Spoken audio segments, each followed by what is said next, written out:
आशा करता हूं आप सब बहुत अच्छे होंगे। मेरा नाम है सिद्धांत अग्निहोत्री। स्टडी IQ पे आपका बहुत बहुत स्वागत है। दोस्तों, सरकारी सर्वे हुआ है। यह सरकारी सर्वे बताता है कि हमारी रिलीजियस कम्युनिटीज की हेल्थ कैसी है। तो भारत की हेल्थ को बता रहा है। बहुत इंटरेस्टिंग लेक्चर है। हिंदू कितने स्वस्थ हैं, सिख कितने स्वस्थ हैं, ये सब इसमें कवर हुआ है। तो हम इस लेक्चर में देखेंगे। ट्विटर पे मैं आ गया हूं, आप मुझे फॉलो करिए। उसके बाद यूपीएससी के स्मार्ट कोर्सेज आते हैं। स्टडी IQ का ऐप डाउनलोड करके आप वहां से इन कोर्सेज को अवेल कर सकते हैं। तो दोस्तों, ये जो रिपोर्ट है, NSS ने इंफॉर्मेशन दी। Schedule 25 household social consumption, NSS schedule 25, जिसको हाउस होल्ड सोशल कंजम्पशन भी बोला जाता है। पूरे भारत में सर्वे हुआ, वहां से डेटा कलेक्ट किया। पहले सर्वे होगा, फिर रिपोर्ट आती है।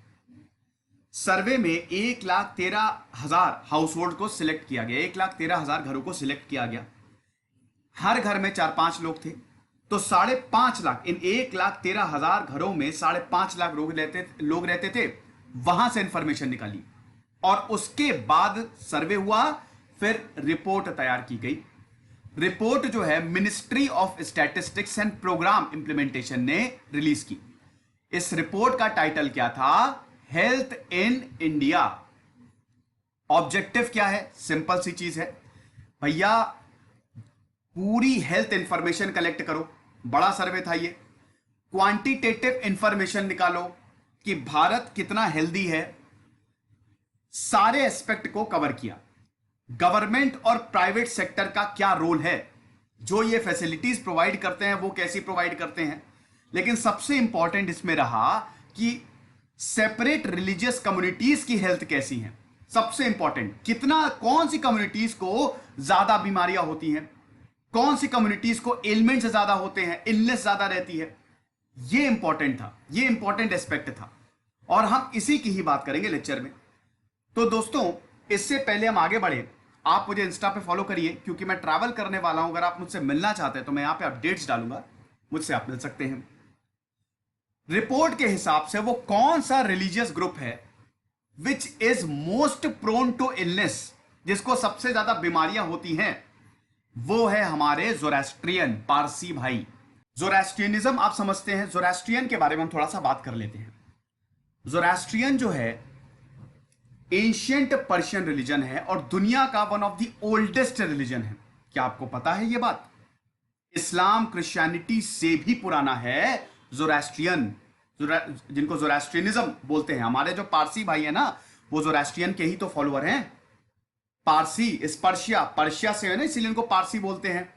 मैं थोड़ा सा आपको इतिहास बता ही देता हूं इसमें। चलिए, 4,000 साल पहले जोरास्ट्रियनिज्म का उदय हुआ। हमको डिटेल्ड रिकॉर्ड्स मिलते हैं पर्शिया में। भैया, पर्शिया जो है बहुत बड़ा, पर्शियन एम्पायर बहुत बड़ा था। 300 मूवी देखी है कि नहीं? उसमें पर्शियन एम्पायर और ग्रीक एम्पायर के बीच में ही तो जंग रहती है। बहुत बड़ा एम्पायर था। पहले मेसोपोटामियन सिविलाइजेशन का हिस्सा था। मेसोपोटामियन दुनिया की सबसे ओल्डेस्ट सिविलाइजेशन। तो फर्स्ट मोनोथीस्टिक रिलीजन था ये, एक भगवान में विश्वास। First monotheistic. इब्राहिमिक रिलीजन की बात करें तो 3 है, इस्लाम, क्रिश्चियनिटी और जुडाइज्म। इन सबसे पहले जोरास्ट्रियन आया था, Zoroastrianism. It was the state religion of 3 Persian dynasties. 3 Persian dynasties का पर्शिया, आज का जो आप ईरान देख रहे हैं ना, उसको पहले पर्शिया बोला जाता था।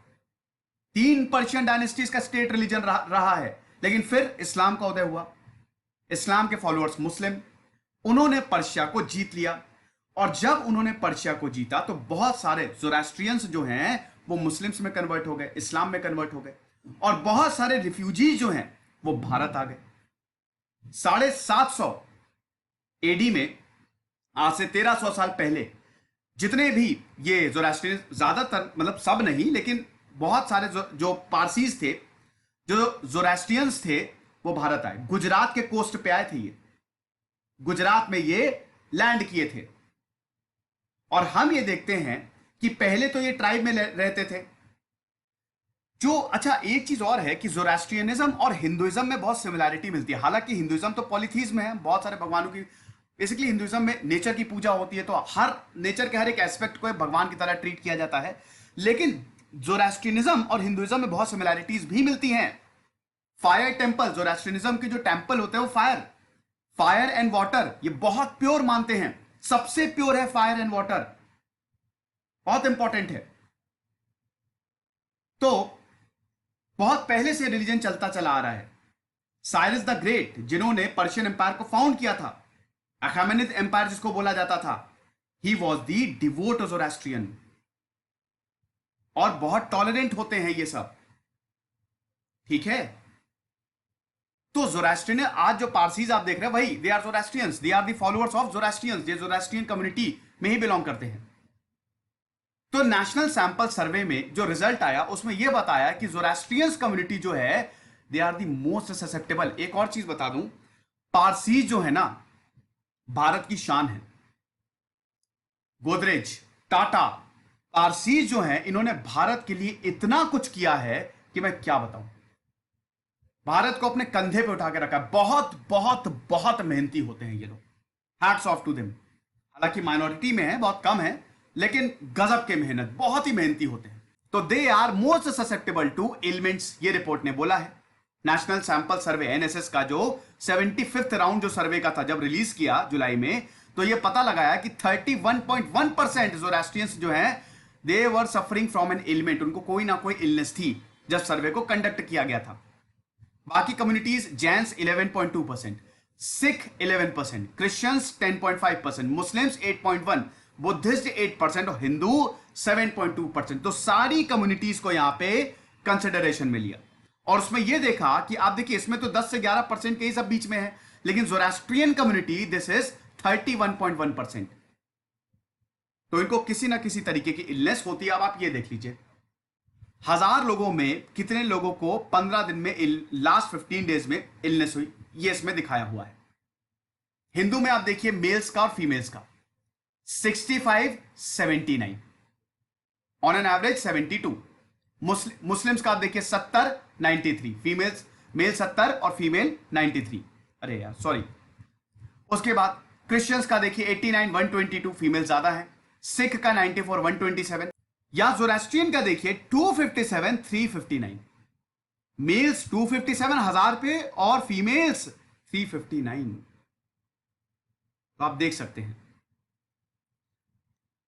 ये सर्वे ने बताया। अब सर्वे एलिमेंट को कैसे डिफाइन करता है, देखो इसको PPRA, proportion of person who responded as ailing, वो लोग जिनको कोई ना कोई 15 दिन के अंदर इलनेस हुई है। और वो सर्वेयर्स जब उनका सर्वे किया गया तो उन्होंने बताया अपने बारे में। फिजिकल और मेंटल आप अच्छे बढ़िया फिट हैं, लेकिन अगर हल्का सा भी फिजिकल और मेंटल से डिविएशन होता है, मतलब एलिमेंट्स बहुत बड़ी बीमारी नहीं होती है, माइनर होती है, लेकिन फिर भी बीमार तो है। अब रूरल और अर्बन की बात कर लेते हैं। 6.1% रूरल मतलब गांव में जो आदमी है, जो मर्द हैं, 6.1% of males suffering from any kind of elements. औरतों की बात करें तो यहां पे औरतों का आंकड़ा ज्यादा है, 7.6% of rural women said the same. Urban की बात करें तो 8.2% ऑफ अर्बन मेल्स, उन्होंने बताया कि हम बीमार हैं। यहां पे भी अर्बन में भी फीमेल्स का आंकड़ा ज्यादा है, 10% ऑफ अर्बन फीमेल्स बोला कि हम बीमार हैं। तो आदमी स्वस्थ हैं, औरतें बीमार हैं। उसके बाद भारत कितना हेल्दी है ये आप देख लीजिए।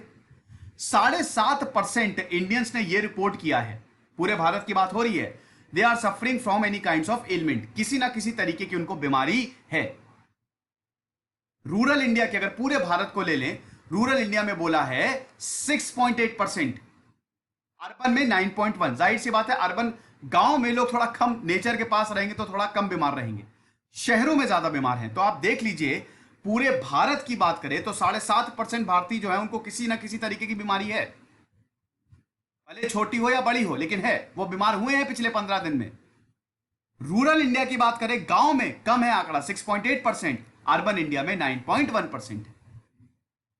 देखो भैया इतना बीमार है हम। ये लेक्चर था, आई होप आपको पसंद आया होगा। खुश रहिए, पढ़ते रहिए। इधर से सिद्धांत अग्निहोत्री।